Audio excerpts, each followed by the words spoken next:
En esta semana comenzamos a estudiar un nuevo libro, que es el libro de Shemot, que traduce como nombres, pero es conocido tradicionalmente en nuestras Biblias como Éxodo.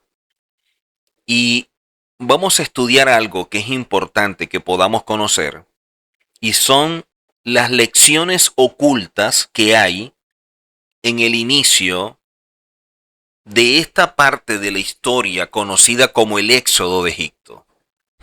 Y es que es una historia que se nos presenta y nos puede dar muchas enseñanzas o grandes lecciones para nuestra vida.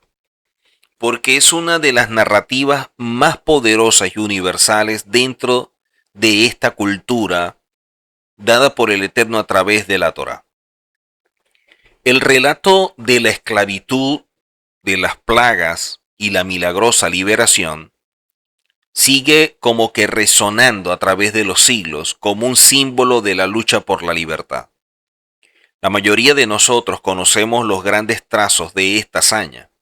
Vemos un faraón tiránico, un faraón orgulloso, obstinado, un pueblo oprimido, un pueblo en peligro, producto de la asimilación, el antisemitismo y tantas cosas que se estaban dando, y un líder que el Eterno escoge, que él llama, que constituye, que es Moisés, para guiar a todo un pueblo hacia una tierra que el Eterno había prometido.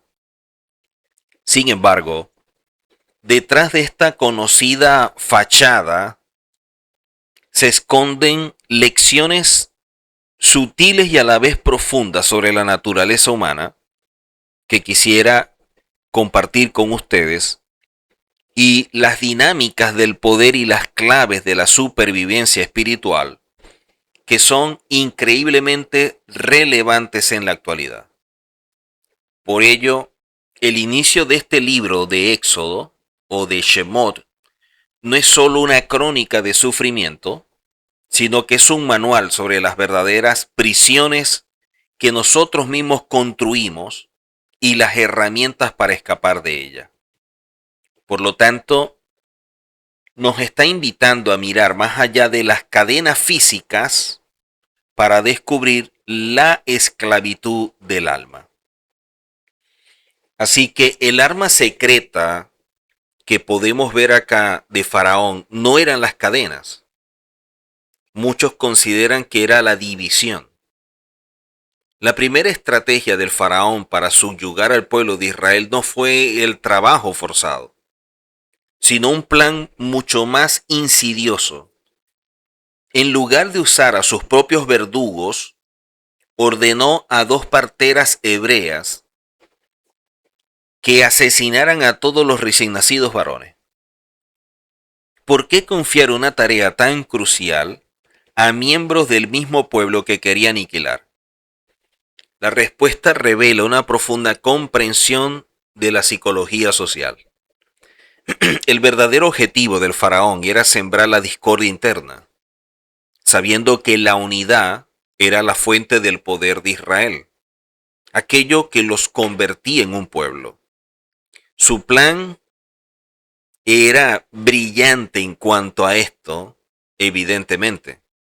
Al elegir a las parteras de la tribu de Leví, las más respetadas y espiritualmente elegidas, lo que estaba buscando era envenenar el pozo de la confianza y el liderazgo en el pueblo. O sea, cómo estas dos mujeres, que son tan importantes y relevantes en el pueblo, son precisamente las que estén asesinando a los niños. Entonces, un conflicto provocado por miembros de esta tribu, hablando de Leví, es lo que causaría como esa fractura, y dando esta fractura iba a devastar cualquier ataque externo. Sin embargo, el heroísmo de estas dos mujeres no consistió simplemente en salvar vidas, sino en preservar la unidad de su pueblo. Por un lado, ellos querían que ellas hicieran esto y asesinaran, pero otro era lo que ellas tenían como objetivo.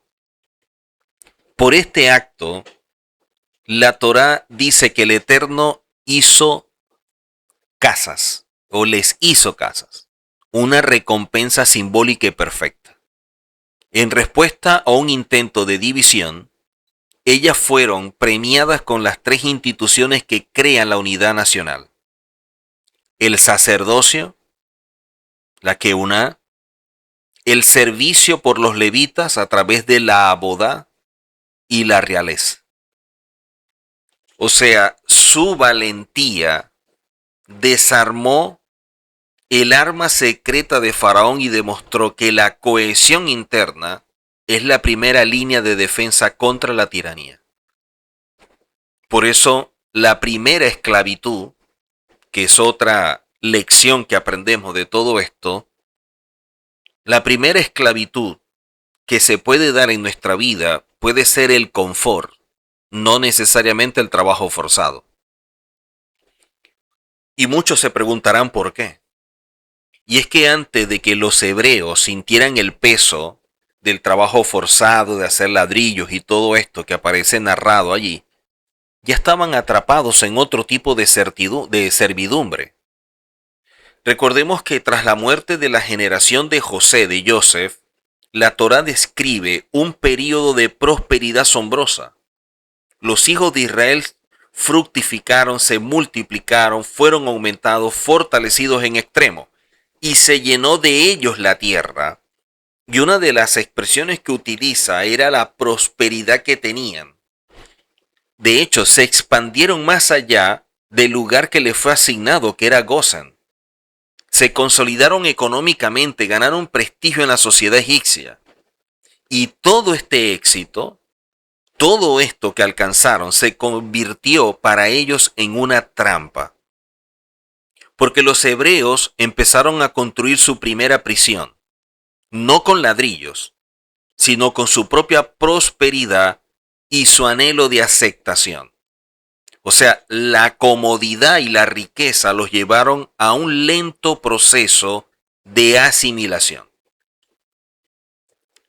En pocas palabras, ellos no se asimilaron de inmediato, sino que todo lo que empezaron a vivir y a disfrutar hizo como que bajaran las defensas y empezaran a ver su entorno ya no tan malo en lo espiritual y también en lo físico como lo veían al principio. Entonces, de alguna manera, los que estaban como que más cerca de la capital adoptaron costumbres de ellos, hablando de los egipcios, empezaron a aferrar un estatus. Y de esta manera empezaron a volverse reacios a la idea de abandonar ese lugar porque les estaba dando mucho. Recordemos que en la salida la mayoría no se fue, se resistieron. De hecho, fue una de las quejas en el camino: ¿por qué nos sacaste? Como si les estuvieran ellos haciendo un favor a Moisés y salieron para acompañarlo, pobrecito Moisés. O sea, estaban en una situación tan fuerte que no se dieron cuenta que eran esclavos. Porque es que no fue de la noche a la mañana. Esa posición privilegiada los condujo a una esclavitud y de allí el pecado. Y eso fue mucho antes que fueran sometidos a la esclavitud física. Ellos empezaron a volverse prisioneros de ese confort, de ese entorno. Y de esa manera Egipto los tenía controlados, los tenía dominados. De allí que vemos que la Torá nos ofrece una advertencia en cuanto a esto que es atemporal sobre este peligro. Una reflexión que resuena con fuerza en nuestra era de abundancia material, porque vemos cosas como ninguna generación vio, y es la generación que se siente más insatisfecha. Nada lo satisface. No debemos mirar hacia atrás como la mujer de Lot, evidentemente. Pero lo importante es saber cómo miramos hacia adelante. Ver, no como muchos que empezaron a extrañar la cebolla, las papas, el ajo de Egipto, sino valorar más bien el maná y todo lo que el Eterno les dio. De allí la importancia que tiene todo esto. Muchos establecen que el secreto de la supervivencia de nuestro pueblo en Egipto es producto de la identidad. La identidad está muy conectada con un propósito. Cuando tú empiezas a evaluar por qué yo me llamo de esta forma o por qué este es mi nombre, vas a ver lo que en tu nombre hay. ¿Qué te revela? Por eso el propio libro que estamos comenzando a estudiar, que se llama Shemot, traduce como nombres, no como Éxodo. Y nos da una pista fundamental sobre la clave de la resistencia del pueblo hebreo. Miren que el texto comienza enumerando los nombres de los hijos de Jacob, un acto que declara la legitimidad y la continuidad del pueblo. La profundidad de este acto solo se comprende al saber que los israelitas habían caído espiritualmente hasta el borde del abismo. Se enseña que habían alcanzado los 49 grados de impureza. Por eso, al salir de allí para recibir la Torá, hay un conteo de 49 días para luego llegar el día 50 y se celebra Shavuot, que es la entrega de la Torá. Esos 49 días son 49 procesos diarios que se vive para depurarse de todo lo que se había adquirido espiritualmente en Egipto. Miren que a pesar de que una gran mayoría estaba como que asimilada, sin embargo, el Eterno hizo que merecieran ser redimidos, porque de alguna forma estaban como que aferrados a este último hilo de identidad a través de sus nombres. Se enseña que hay tres cosas que preservaron, que se transformaron como en pilares. No cambiaron el nombre, mantuvieron sus nombres hebreos, no abandonaron su lengua hebrea y su manera de vestir, cómo se identificaban, era algo distintivo. Se enseña que el poder de esto fue lo que hizo que se pudieran mantener en medio de toda esta incertidumbre. Dentro de la Torá, el nombre de una persona viene a marcar o a definir su esencia. Es un conducto espiritual. Por eso, cuando alguien se convierte y ya no es un gentil, sino que ahora es un hijo del Eterno, la recomendación es que evalúe su nombre, de dónde proviene. Porque el nombre va a marcar de alguna forma la manera como va a transitar en la vida. Evidentemente. Esa sería como la tendencia, porque a la final sería la persona la que determine qué hacer o no hacer. Los hebreos no solo recordaban a sus antepasados, sino que se mantenían conectados a una verdad superior por encima de su realidad. Los sabios enseñan que a través de sus nombres tuvieron el mérito de conectarse con la Torá, porque también en ella fue escrita, o también la Torá fue escrita con los nombres del Eterno, y merecían también conectarse con el Creador. En pocas palabras, los nombres de ellos se transformaron en un escudo espiritual, en un ancla divina, que impidió que se hundieran por completo. Y esto los mantuvo vivos y la llama de su identidad nunca se apagó, aún estar en medio de una profunda oscuridad. Algo que debemos aprender en medio de todo esto y considero importante, entre tantas cosas que nosotros aprendemos de la Torá, es que la mayor amenaza para la libertad no era el faraón, era la Shon Hará, la lengua maligna. Cuando Moisés ya era adulto, interviene para defender a un esclavo hebreo y mata a un capataz egipcio. Sin embargo, su secreto es descubierto al siguiente día. Cuando él empieza a tratar de mediar entre una pelea de dos hebreos, Uno de ellos, ¿qué le dijo? Ah, tú vienes a matarme ahora como mataste al egipcio. La pregunta es, ¿y cómo lo sabían ellos? La reacción de Moisés es de profundo temor, pero no solo por su propia seguridad. El temor surgió de una terrible revelación sobre el estado moral de su pueblo, como explica Rashi, que el pensamiento de Moisés fue devastador. Si es así, quizás no sean dignos de ser liberados. Miren en qué condición están. Que me están viendo como un enemigo, cuando soy un instrumento más bien para ayudarlos. Y eso es lo que pasa muchas veces. A veces el ayudar a otro no necesariamente es como la otra persona quiere. Y como no se hace como yo deseo, entonces el que me ayuda ahora se transforma en mi enemigo. Moisés temía que la presencia de estos delatores y personas que incurrían en la Lashon Hara dentro de la comunidad significara que no iban a experimentar la redención.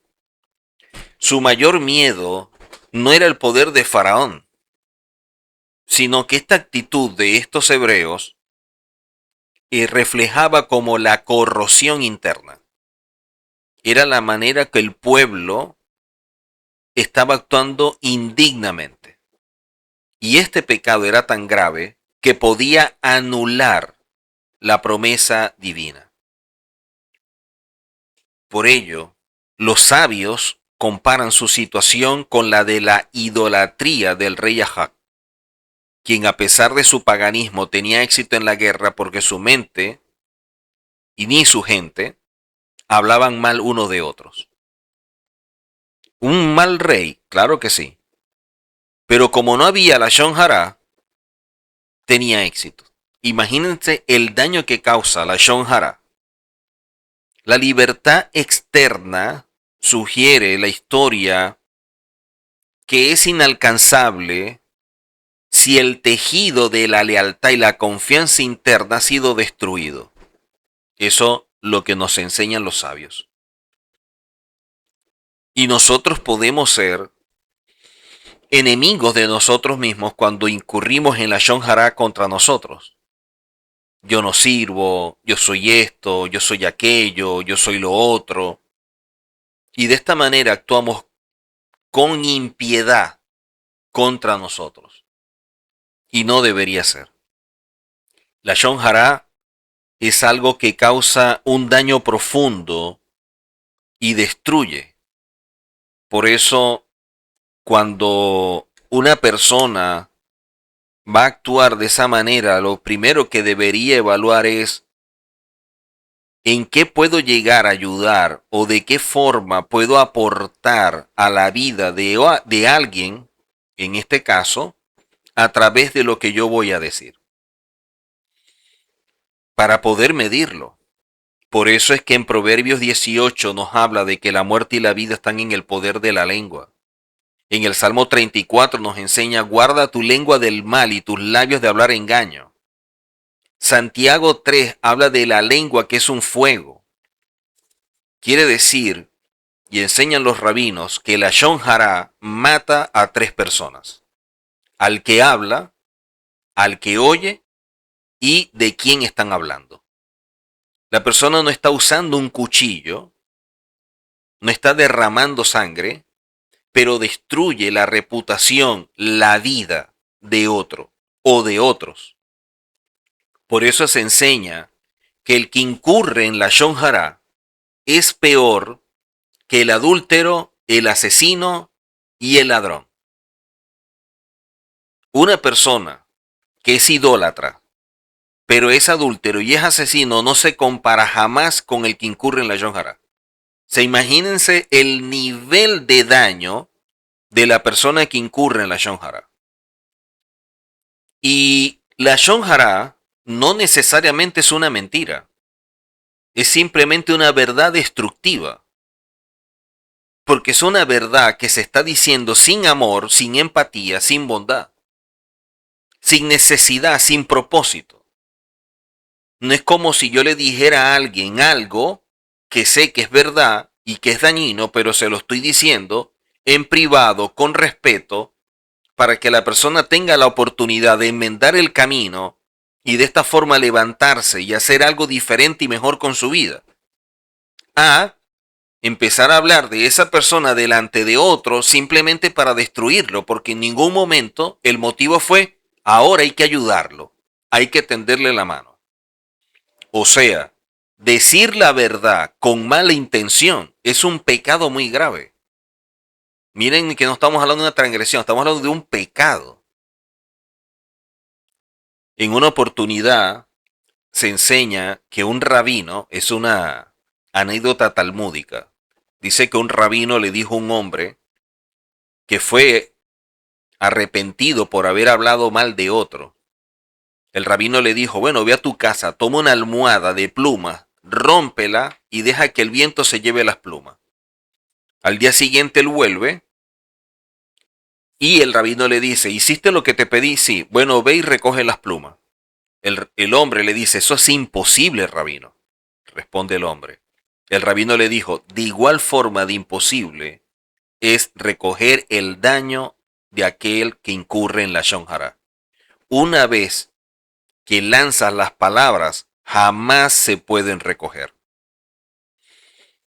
Y hay personas que lamentablemente no solamente incurren en la Lashon Hara, sino que le tiran más leña al fuego.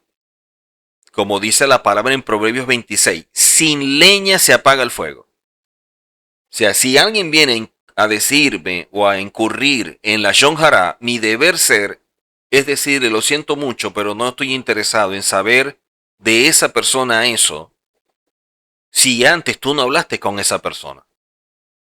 Esa es la forma de proceder. Peor es cuando la persona viene a hablarme de alguien y yo le empiezo a seguir el juego y no solamente eso, le estoy echando ahora más leña al fuego cuando yo le digo, tienes razón y eso es así y yo creo esto y yo oí por allá aquello. Ese es un problema muy grave. Miren el caso de Miriam y Aarón, cuando hablaron contra Moisés. No fue mentira y fue una conversación privada. Sin embargo, aquí nos muestra que el Eterno no toma a la ligera lo que decimos de otras personas y especialmente de un líder. ¿Qué vino sobre ello? Zaraat, que trajo como consecuencia todo el pueblo se estancó y no pudieron avanzar hasta que no fuera restaurada Miriam.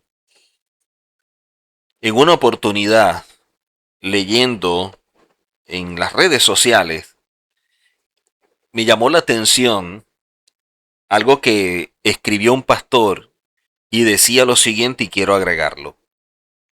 El pastor decía, nunca he visto a Satanás destruir una iglesia con persecución, pero sí con comentarios disfrazados de preocupación espiritual. Y eso es una verdad.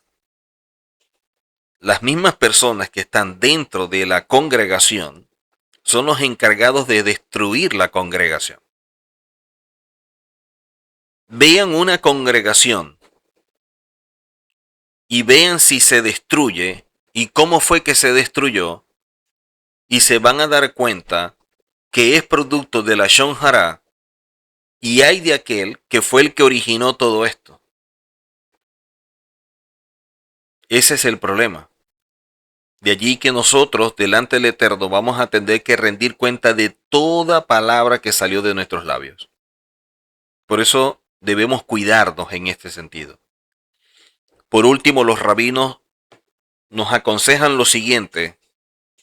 Antes de hablar, lo primero que tenemos que preguntar es si sabemos que es verdad lo que vamos a hablar. Segundo, si es necesario. Tercero, ¿lo que voy a hablar edifica?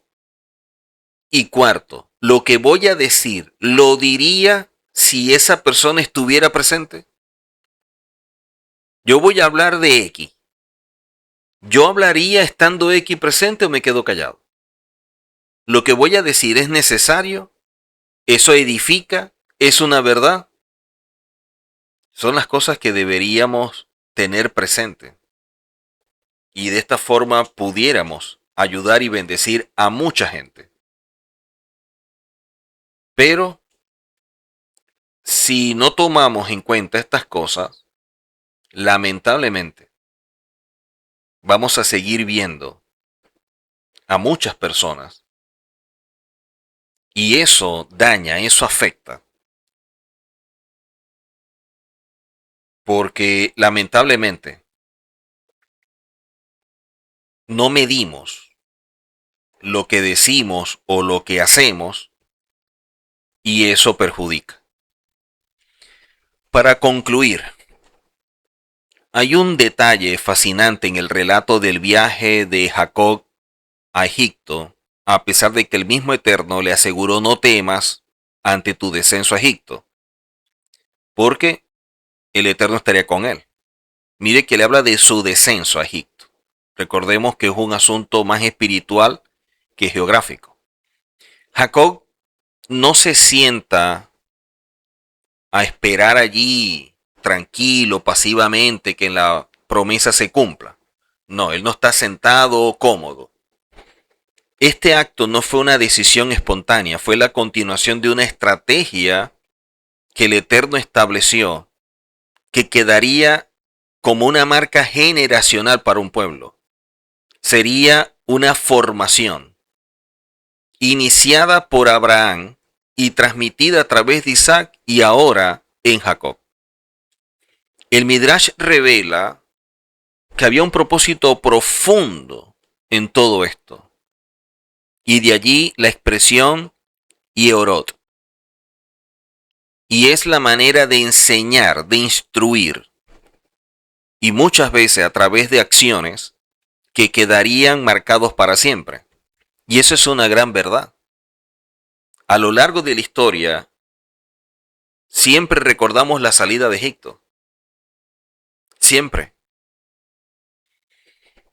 Por eso, antes de que su pueblo colocara un pie en la tierra del exilio, Jacob se aseguró de que existiera un lugar para preservar su herencia espiritual y por eso un sitio donde pudieran estudiar la Torá. Comprendió que la única forma de sobrevivir a largo plazo dependía por completo de su formación y sobre todo de la capacidad de vivir lo que aprendieron en unas condiciones contrarias a lo que la Torá establece. Por lo tanto, la fe en esa promesa dada por el Eterno no era una excusa para la inacción, sino más bien un catalizador para la preparación deliberada de todo lo que se iba a presentar. O sea, este acto nos enseña que la fe y la acción es lo mismo. Que no hay fe sin acción y no hay una acción sin fe. Son como socios porque cada una es parte de la otra. Así que el inicio del Éxodo nos revela que las cadenas más peligrosas no son siempre las de hierro, puede ser más bien el confort, y de allí que las lecciones de esta antigua historia que vemos en la Torá trascienden su contexto histórico y nos hablan directamente en la actualidad, recordándonos que la verdadera liberación es un proceso tanto interno como externo. Y al mirar nuestra propia vida, la pregunta que debemos hacernos es, ¿cuál es la posible esclavitud que pudiera estar viviendo yo de forma sutil? Pudiera estar muy cómodo, pudiera estar en el confort de un sitio y de alguna manera me asimilo. Pensar en que la división nos debilita y que las palabras dichas sin edificación, sin necesidad, dañan. Que de esta manera, y tomando en cuenta todo esto, es que nosotros podemos ser realmente redimidos. Así que le damos gracias al Eterno por esta oportunidad y en esta breve enseñanza, reflexionar sobre esto y que podamos seguir adelante aprendiendo cada día más y sobre todo colocando cada una de estas lecciones en práctica. Nos vemos en una próxima oportunidad. Shalom.